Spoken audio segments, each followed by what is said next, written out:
ভাটপাড়িয়া জেলার কণিকারা বাউনবাড়ির মেয়ে কল্পনা ছিল অসাধারণ রূপবতী।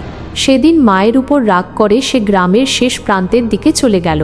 গিয়ে বসল সেই ভয়ঙ্কর তেঁতুল গাছের নিচে, যেখানে দিনের বেলাতেও ছায়া জমাট বাঁধা। উপরেই ছিল এক হিংস্র পেতনির আস্তানা। কল্পনা যখন বেখেয়ালে চুল আঁচড়াচ্ছিল, তখনই পেতনির নজর পড়ল। এক নিমিষেই সেই অশরীরী শক্তি কল্পনাকে গ্রাস করল। মা যখন কাঁদতে কাঁদতে তাকে খুঁজে পেলেন, তখন কল্পনার চোখে রক্তের মতো লাল দৃষ্টি। কোনো মতে তাকে বাড়ি এনে ঝাড়ফুঁক শুরু হলো। শুকনো লঙ্কা পোড়ার ঝাঁঝে পেতনি শরীর ছেড়ে চলে গেল ঠিকই, কিন্তু প্রতিশোধের এক অভিশাপ রেখে গেল।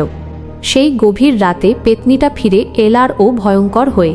সে ঘুমন্ত কল্পনাকে টেনে নিয়ে যাচ্ছিল। মা জেগে উঠে মেয়েকে জাপটে ধরলেন, কিন্তু পেতনির শক্তি ছিল অমানসিক। সে মায়ের গলা চেপে ধরে কল্পনাকে নিয়ে উধাও হলো।